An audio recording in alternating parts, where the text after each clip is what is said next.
The mission of Service Dogs of Virginia is to raise and train exceptional dogs and match them to a person with a disability in order to create greater independence.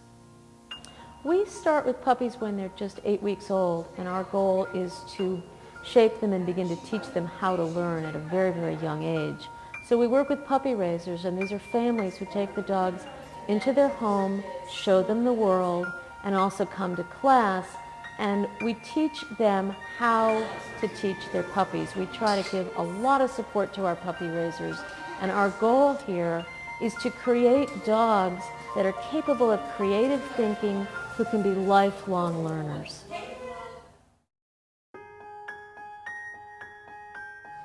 I decided I wanted to be a puppy raiser after last summer finding a stray dog in a ditch along the side of the road.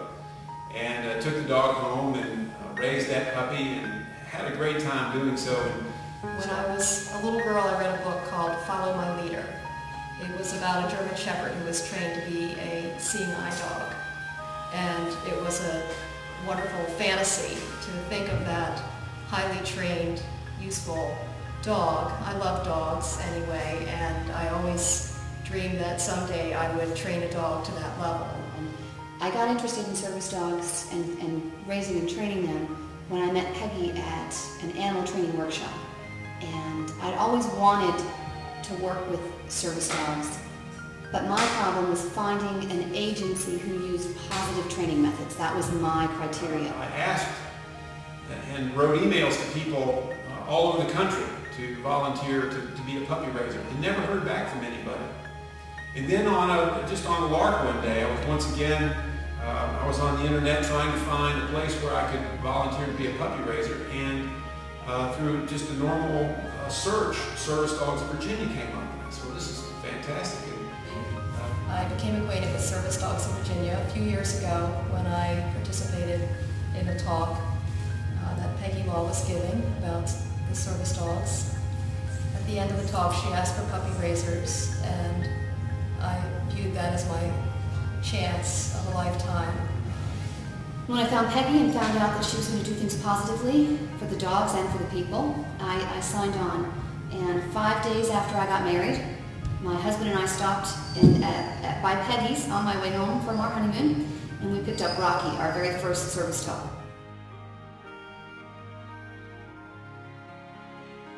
I think it's going to be very hard to give the puppy up when it's time. There's no easy way to part with a companion that you've had for a year and a half, especially one that's been so present, ever present, day in and day out. People constantly ask me, how will you ever give this dog up? They see that it's a love affair with the dog. It truly is. It takes no time at all to bond with your puppy, and it's a very emotional and heartfelt experience to raise a dog and train it to this level. A lot of fun. People ask me all the time. I run into them and they say, "How could you give these guys up? They're too cute. You have too much fun with them." And yeah, we do. We have a lot of fun with them. There's a larger purpose behind the process than my own gratification. Is going to make the day, hopefully make the day a little bit easier, albeit still very difficult and sad. You also have to experience seeing that dog become a team member to a person in need. And that will give you the strength and the desire to see that dog go home with a person in tremendous need and serve that person for many years to come. But we know that we're going to give them up. We know that they're going to go on to do better things than just be a pet dog with us. They're actually going to change somebody's life. And that makes it worth it. And that gives you comfort when, the days that you cry when you leave them at Service Dogs of Virginia, you know that they're going on to do something better than just be a pet dog.